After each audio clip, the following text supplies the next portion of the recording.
Apa kabar semuanya? Di minggu yang ketiga, di bulan yang pertama, di tahun 2022 ini, Lose berharap kita semua tetap dalam kondisi yang baik dan sehat. Ya, selain itu, Lose juga berharap kita semua tetap semangat. Benar Lose, walaupun saat ini pandemi belum usai dan kita masih harus beribadah secara online, tapi itu tidak mengurangi semangat dan sukacita kita untuk memuji Tuhan.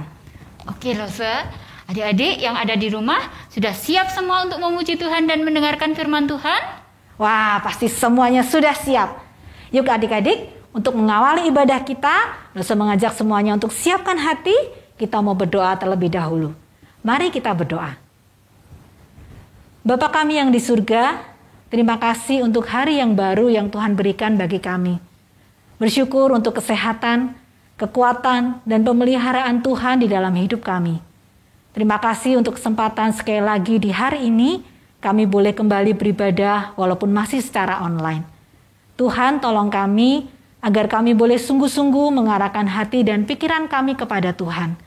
Dengan segenap hati dan penuh sukacita, kami boleh memuji Engkau, dan hati kami boleh siap menerima kebenaran firman Tuhan.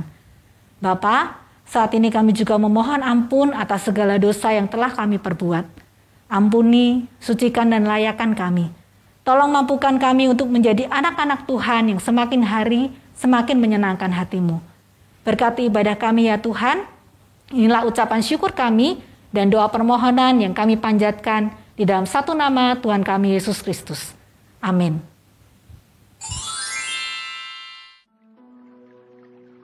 Banyaklah yang telah Kau lakukan, ya Tuhan, Allahku. Perbuatan-Mu yang ajaib dan maksud-Mu untuk kami. Tidak ada yang dapat disejajarkan dengan Engkau. Aku mau memberitakan dan mengatakannya, tetapi terlalu besar jumlahnya untuk dihitung.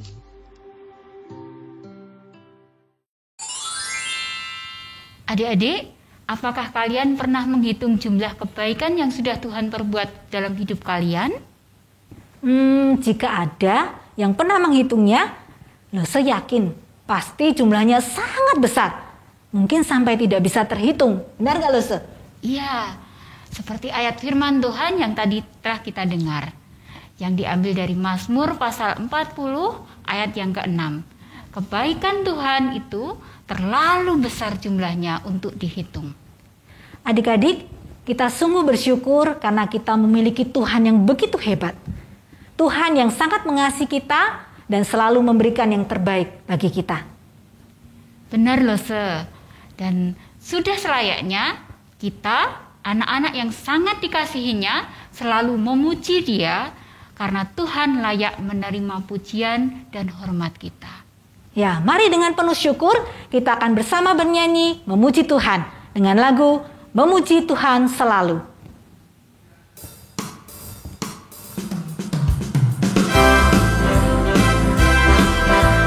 Memuji Tuhan selalu. Memuji Tuhan selalu, mari kita puji Dia. Memuji Tuhan selalu, mari kita puji Dia. Puji, puji, mari kita puji Dia. Puji, puji, mari kita puji Dia. Memuji Tuhan selalu, mari kita puji Dia. Memuji Tuhan selalu, mari kita puji Dia. Puji, puji, mari kita puji Dia. Puji, puji, mari kita puji Dia. Puji, puji, mari kita puji Dia. Puji, puji, mari kita puji Dia.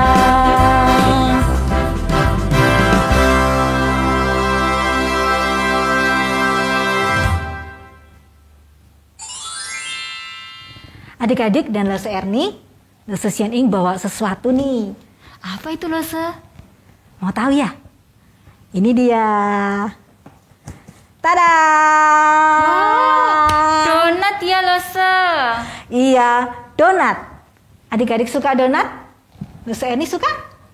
Wah, kelihatannya nggak perlu ditanya tuh Lese. Hampir semua adik-adik pasti suka donat, termasuk Lese. Ya, memang banyak orang suka donat. Karena selain rasanya enak, donat adalah salah satu jenis roti yang memiliki bentuk yang khas. Bentuk yang khas?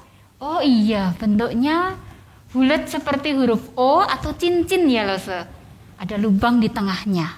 Ya, benar sekali Lese. Nah adik-adik, kita boleh suka makan donat.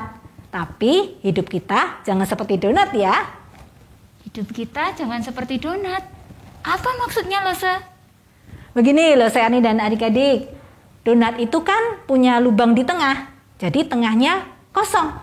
Nah, hidup kita jangan sampai berlubang. Dan hati kita jangan sampai kosong seperti donat. Oh gitu ya Lese Sian Ing. Lalu supaya hati kita tidak kosong, apa yang harus kita lakukan? Saat ini Lese ingin mengajak Lese Erni dan juga adik-adik semua untuk menyanyikan sebuah lagu. Judul lagunya adalah Hidup Tanpa Yesus Seperti Donat. Dari syair lagu ini yang akan kita nyanyikan nanti, kita akan tahu jawaban dari pertanyaan Lese Erni. Yuk kita nyanyikan lagu ini ya. Hidup tanpa Yesus seperti donat.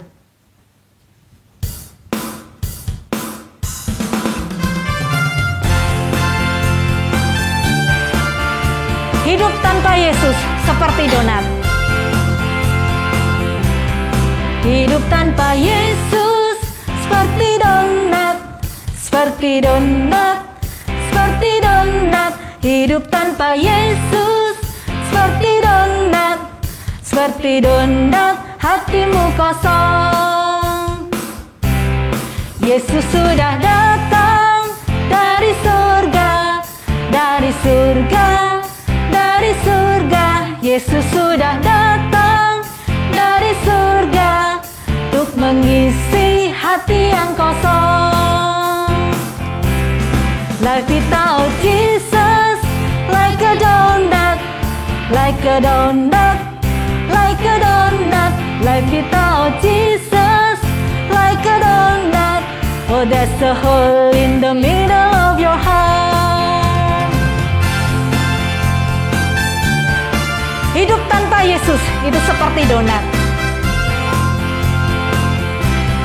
Hidup tanpa Yesus seperti donat, seperti donat, seperti donat. Hidup tanpa Yesus seperti donat, seperti donat. Hatimu kosong.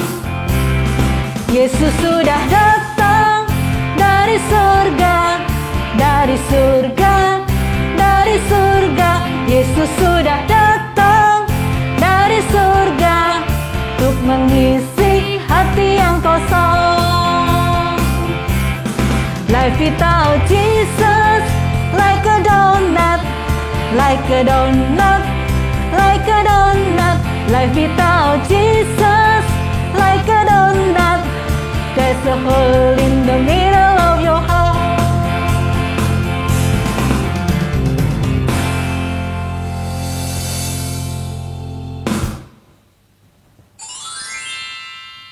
Gimana adik-adik? Sudah tahu jawabannya kan? Ya, benar sekali. Supaya hidup kita tidak seperti donat yang kosong, kita harus percaya kepada Yesus dan mengundang Yesus untuk masuk dalam hati kita, menjadi Tuhan dan Juru Selamat kita. Adik-adik, tiba saatnya kita akan mendengar firman Tuhan. Firman Tuhan kali ini akan disampaikan oleh Lese Feni. Adik-adik silahkan duduk dengan tenang, siapkan hati dan Alkitabnya ya. Shalom adik-adik sekolah minggu yang Tuhan Yesus kasihi. Bersyukur hari ini kita dapat beribadah kembali ya. Nah, apakah adik-adik sudah siap untuk mendengarkan firman Tuhan? Tema kita hari ini, semua sia-sia tanpa Dia. Kita akan belajar dari kitab Pengkhotbah. Baik, sebelumnya Losoveni akan menunjukkan sebuah foto untuk kalian. Adik-adik, apakah ada yang tahu foto atau gambar siapa ini? Ya betul, Bapak ini adalah Bill Gates, salah seorang yang terkaya di dunia. Dia adalah bos besar atau pendiri Microsoft. Tentunya kalau terlahir dari orang tua atau keluarga yang kaya, menurut adik-adik bagaimana hidup anak-anak Bill Gates? Apakah mereka senang hidup berkelimpahan? Pasti senang ya, mau beli apa-apa gampang karena punya uang. Tapi kalau ditanya, apakah mereka hidup bahagia dengan apa yang orang tua mereka miliki? Jawabannya belum tentu, karena uang atau kekayaan bukanlah jaminan hidup untuk kebahagiaan seseorang. Oh ya, Bill Gates juga bukan orang yang suka memanjakan anak-anaknya dengan harta. Dia menyediakan kebutuhan anak-anaknya untuk sekolah dan lain-lain. Tetapi ia tidak memberikan seluruh hartanya untuk anak-anaknya. Dia ingin anak-anaknya juga bisa berjuang dan mendapatkan bagian mereka sesuai kerja keras mereka. Menarik ya adik-adik? Hari ini kita akan melihat kehidupan seorang raja di dalam Alkitab. Raja ini kaya dan juga pintar sekali. Kita akan mendengarkan nasihat dari sang raja ini. Yuk, kita berdoa terlebih dahulu. Bapa kami dalam surga, kami bersyukur kalau pagi hari ini kami boleh datang kepada Tuhan. Boleh memuji dan memuliakan Tuhan, dan saat ini kami akan mendengarkan firman Tuhan.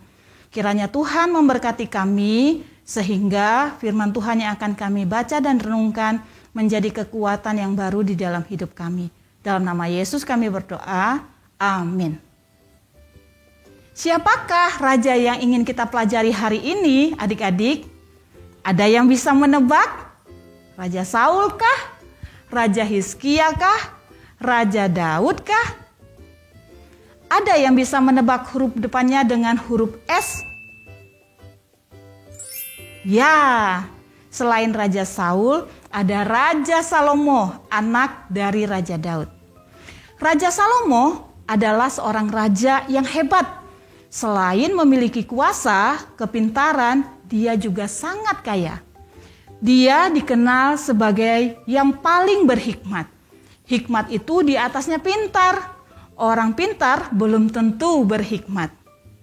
Nah, sebagai seorang raja yang hebat, Salomo dapat melakukan apa saja yang ia mau. Gaya hidupnya juga mewah dan penuh banyak kesenangan. Tetapi dia juga adalah seorang pemikir. Jadi dia menuliskan apa yang dia alami di dalam hidupnya di sebuah kitab yang bernama Kitab Pengkhotbah di dalam Perjanjian Lama. Salomo menuliskan banyak hal yang ia pikir memberikan kesenangan tetapi ternyata berakhir pada kesedihan. Sia-sia kata Salomo pada akhirnya. Yang Salomo maksudkan adalah bahwa akhirnya jika seseorang meninggal maka ia akan kehilangan segalanya. Coba adik-adik pikirkan, apakah orang yang meninggal bisa membawa mobil, bisa membawa rumahnya, atau benda-benda kesayangannya? Tentu tidak ya. Jadi Salomo bertanya, apa yang didapat manusia dari semua kerja kerasnya? Kan semuanya pada akhirnya harus ditinggalkan. Salomo memperhatikan matahari yang selalu terbit di timur dan tenggelam di barat. Dan itu berlangsung sama setiap hari. Dia juga memperhatikan angin yang bertiup ke utara, ke selatan, ke sini, ke sana, ke belakang, ke depan, dan akhirnya bergerak kemanapun dia mau. Sungai mengalir ke laut, tetapi laut tidak pernah penuh. Sepertinya semuanya melelahkan. Tidak peduli berapa banyak yang sudah kita lihat ataupun kita dengar, manusia pasti tidak pernah puas. Salomo juga memperhatikan siklus hidup tanaman. Dari biji jadi tanaman dan menghasilkan biji lagi. Berputar terus demikian. Berarti apa yang sudah pernah dilakukan akan dilakukan juga untuk orang lain di masa depan. Terkadang keturunan selanjutnya melupakan yang sebelumnya. Orang mungkin menganggap yang sudah lalu itu sudah hilang dan sekarang diciptakan lagi oleh generasi sekarang.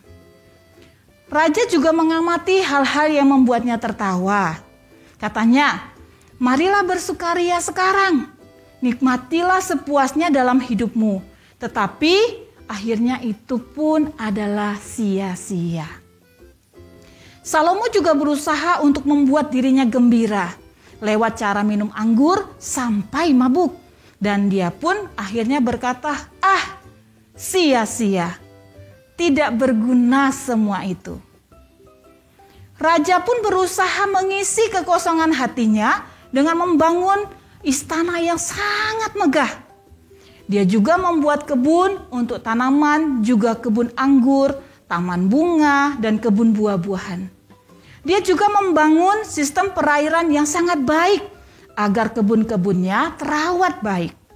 Raja Salomo juga memiliki banyak sekali binatang ternak, melebihi raja-raja sebelumnya yang memerintah.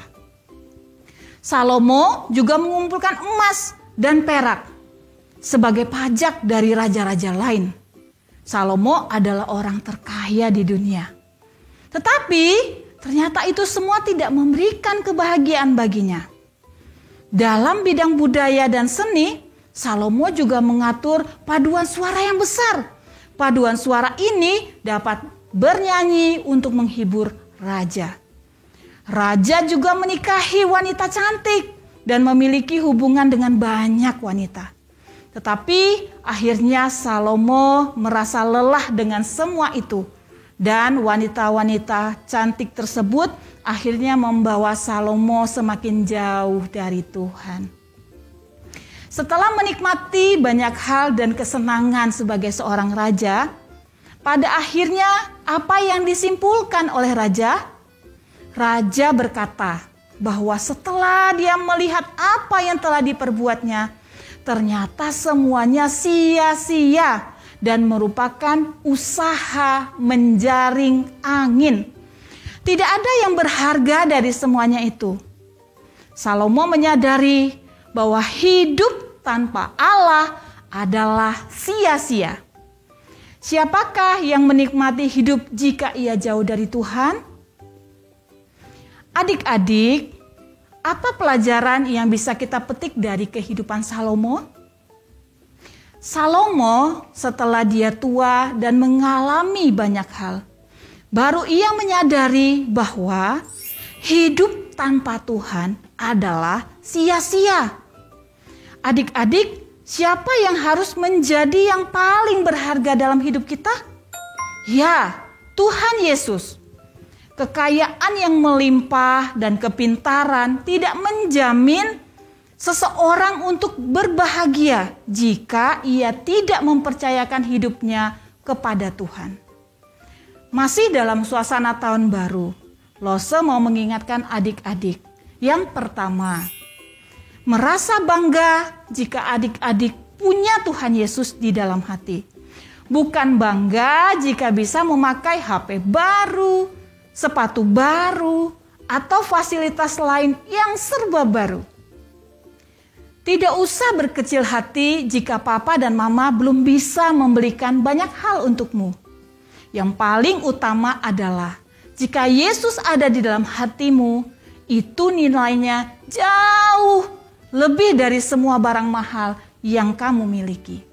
Yang kedua, jalanilah tahun yang baru dengan semangat yang baru. Tidak bermalas-malasan, melainkan ada kemauan untuk menjadi anak yang lebih baik lagi dibandingkan setahun yang lalu. Tunjukkan komitmen dan tanggung jawabmu.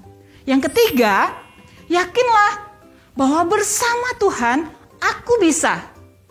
Adik-adik perlu selalu mengandalkan Tuhan, maka apapun yang kita kerjakan tidak akan sia-sia.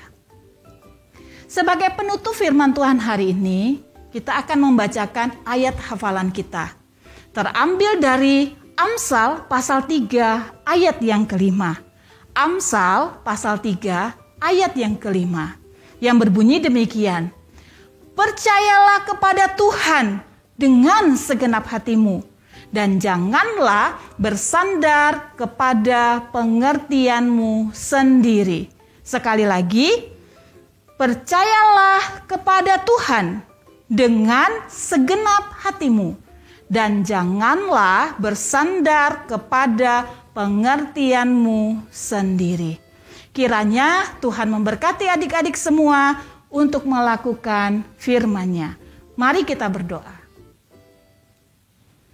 Bapa dalam surga, kami telah belajar dari Salomo bahwa hidup kami akan sia-sia kalau kami tidak memiliki Engkau di dalam hidup kami. Memasuki tahun yang baru di tahun 2022 ini, biarlah Tuhan terus mengingatkan kepada kami supaya kami boleh menjadi anak-anak yang memiliki Tuhan di dalam hati kami. Sehingga dengan adanya Tuhan di dalam hati kami boleh terus bersuka cita, kami terus boleh mengandalkan Tuhan di dalam seluruh kehidupan kami di sepanjang tahun ini. Terima kasih Tuhan, berkatilah semua adik-adik sekolah minggu yang telah mendengarkan firman Tuhan. Di dalam nama Tuhan Yesus kami berdoa. Amin. Adik-adik, kita sungguh bersyukur karena melalui firman Tuhan yang telah kita dengar hari ini, kita boleh diingatkan bahwa tanpa Tuhan segala sesuatu adalah sia-sia. Tetapi bersama dengan Tuhan tidak ada yang sia-sia. Iya benar Lose. Oleh karena itu, kita semua adik-adik dan juga Lose-Lose, kita harus belajar mengarahkan hidup kita hanya kepada Tuhan. Adik-adik, kita sudah memuji Tuhan, kita sudah mendengarkan firman Tuhan. Sekarang tiba saatnya kita mau memberikan persembahan untuk Tuhan. Mari kita siapkan yang terbaik karena Tuhan telah lebih dahulu memberikan yang terbaik bagi kita. Kita akan membawa persembahan kita diiringi dengan pujian, berilah yang baik.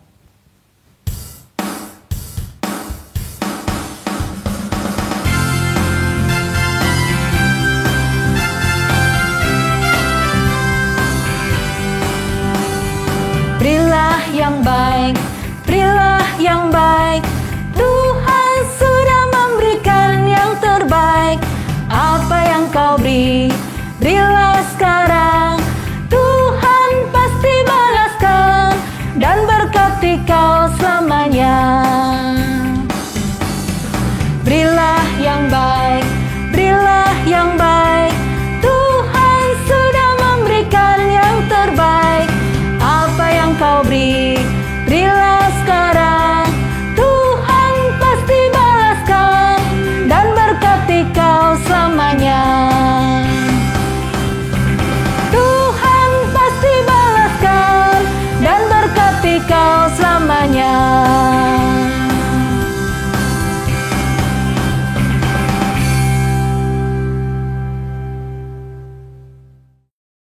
Mari kita bawa persembahan kita di dalam doa. Kami menaikkan syukur kepadamu ya Tuhan. Engkau Tuhan yang senantiasa mengasihi dan memelihara kami. Segala yang terbaik telah kami terima daripadamu. Saat ini kami datang kepadamu, mempersembahkan yang terbaik yang ada pada kami, yang sejatinya adalah kepunyakanmu. Terimalah persembahan kami ya Tuhan, dan pakailah untuk memperluas pekerjaan pelayananmu dimanapun engkau kehendaki. Ajar kami tidak hanya mempersembahkan materi, tetapi seluruh hidup kami. Kami mempersembahkan bagi kemuliaan-Mu. Terima kasih Tuhan. Hanya di dalam nama Tuhan Yesus kami berdoa dan mengucap syukur. Amin. Adik-adik, di akhir ibadah kita hari ini, mari bersama kita naikkan ucapan syukur kita kepada Tuhan. Kita berterima kasih atas penyertaan Tuhan sepanjang ibadah kita hari ini. Bersama kita pujikan, Bapa terima kasih.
ibadah kita telah selesai. Karena pandemi belum berakhir, adik-adik selalu ingat hal ini ya.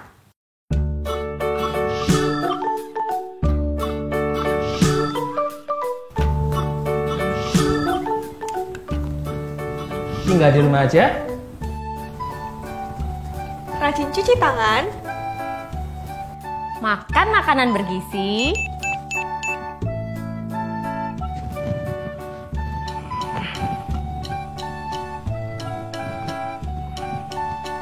Rajin olahraga. Jaga jarak saat di tempat umum. Pakai masker jika harus keluar rumah.